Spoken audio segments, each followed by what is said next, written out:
What's up, everybody? Back for another Honkai Star Rail video. In this video, we are going to talk about the best teams to use in the newest MOC, Lupine Moon Devourer.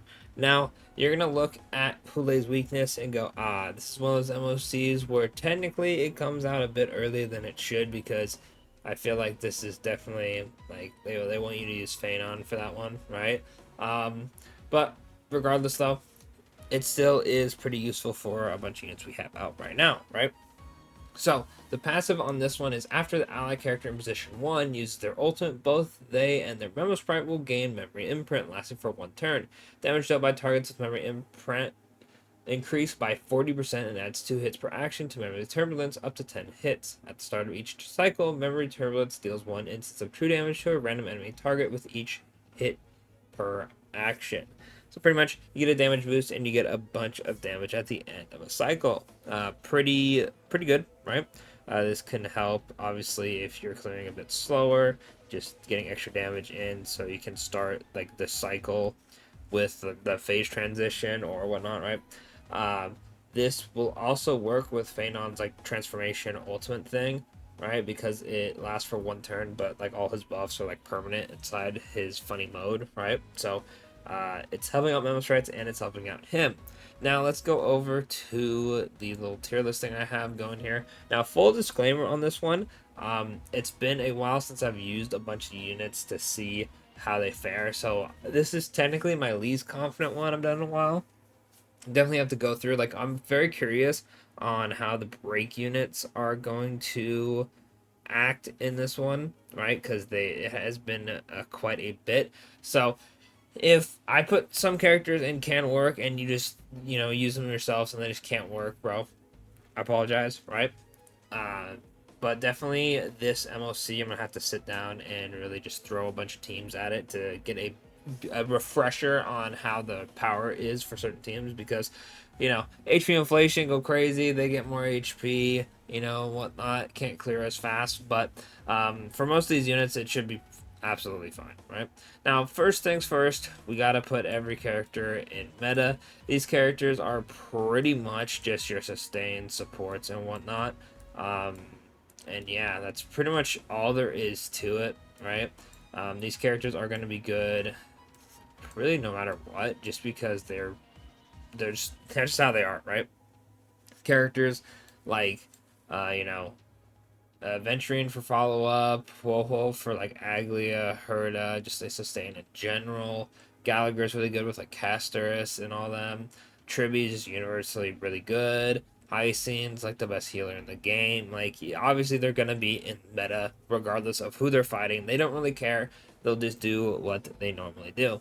Now for the bug boss, right?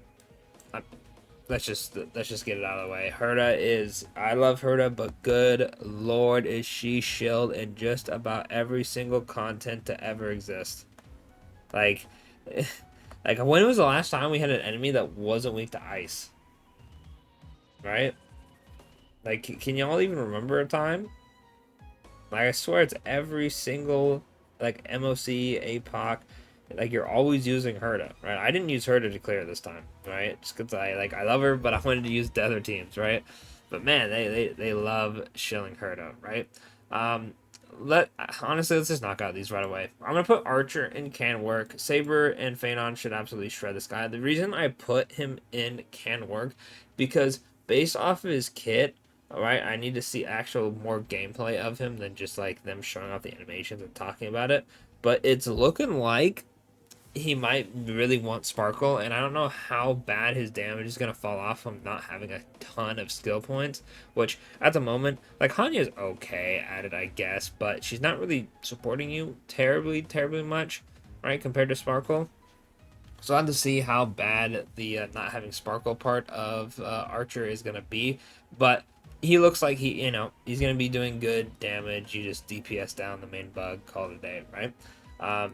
Mide is going to work pretty well. Aglia should work pretty well, just because like the Memo Sprite stuff is tailored towards her. Well, not her specifically, but like a character that is a DPS with a Memo Sprite, right? Should do extremely well. Anoxa, I guess I can make another tier list for like both because Anoxa should just work for both, right? Um, he doesn't really care about weakness. He just bring them to whoever you don't have a team for the other side for, right?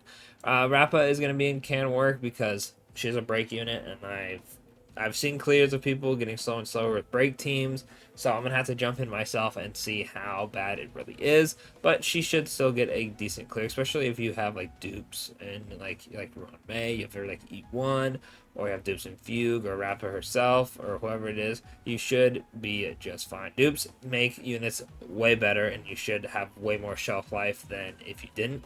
Castris, like probably wondering why it took me so long to put her there. Do I even need to say anything? Castris could probably blow both of these. Honestly, I'm putting her in both, bro. I heard it can also be in both, but I know I won't make it too confusing. I'll just put Castris here. Um, oh my gosh, just hold down the spacebar button, or I guess you click on the breath button and you just win. Honestly, it's actually insane. Fei Zhao is gonna be good against Hule, kind of like her boss, right? Firefly can work. Boot Hill, I'm gonna put in can work. The thing with Boot Hill is it's not because he's a break unit that I'm putting him in can work. It's because the first phase has a bunch of like random enemies, so it probably will take a while to kill them down just because he's single target. Yun Li, just because she has aged a bit. Acheron's going to be really good with the bugs because if you kill the smaller bugs, they explode and implant a debuff on the enemy. That'll give everyone stack of ult. That's pretty nice. Blade is going to be very good. Blade has been getting better and better. Do note that this is going, even though I have Phanon, Saber, and Archer here at the moment, this is not going to count the old characters like being buffed, right? For all I know, Jinglu is the destroyer of worlds. She's here. Not yet. Not yet. The only reason these three characters are here is because if you are someone who's watching this later, this will give you somewhat of a good idea if you're gonna want to use these characters in it or not.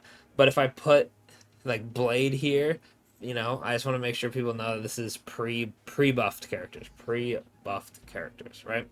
Um, let's see. Is there any other characters I could really put? Not really. All right. I think this is kind of it, right? These are mostly the characters that I would use. Now, as always, you can use older characters. Like, if you have an E6 Jinglu, bro, you got it. Like, you put her against the bug. She can hang. She can hang, right? Obviously, if you have any of the characters in meta with dupes, especially the sports, like if you have like an E2 Robin or E1 Ronmei or I forgot if it's E2. That's the really good one. I think it's DDD, right? E2 Fugue, E6 Sunday. The rest of the tier list don't matter, bro. You put E6 Sunday and E6 Robin on a team with Arlen, bro. He clearing. He might zero cycle for all I know, right? So obviously, if you have dupes in your support, this tier list is a little bit more loose to what you can do. But if you have everyone like E0, maybe you have S1s and like your DPSs, this is generally what I would bring to it. What I use to clear is I use Castris for Hule. Right? I use Castris, RMC, Huo, or not Huo, sorry, Hyacine. I'm thinking of the other team. I use, Castris, RMC, Tribi, and Hyacine for Hule. And then I used Acheron, Cypher, Sunday, and Gallagher for the bug. And I cleared pretty well, right? It was fine. I did hit auto for the first one because I wanted some of the rewards so I could level up some characters because I'm trying to not fully build, but like get everyone up to like max level, right? And I wanted to buy out the shop, right? Because I recently, since the anniversary, ran out of the feathers, had a big stockpile, so I did that. Then I ran it back, and they did just fine, right? I think auto got like 5 cycles, which is actually pretty good because I expected it to get a lot less. Because I was like, oh, they're gonna like RMC buff. They're gonna like RMC timing is gonna be weird, or like they're just gonna use Cypher's ult like randomly, but they did pretty good, yeah. Because since Cypher's a very manual character, Auto's been doing a bit better than I thought they would with her. Obviously, Otto is just going to mash the freaking ult button over and over, but I'm surprised that it still works out pretty well, so W Cypher. But other than that, that's pretty much going to be it for the video. I'm going to go back and test a lot more teams now that it's not, like 2 in the morning for me. When MOC first came out, I gotta love really early resets, right? But other than that, let me know in the comments what you think of the teams. If there's any you would recommend, let people know in the comments what you cleared with. And of course, I will catch y'all in the next one. Thanks for watching.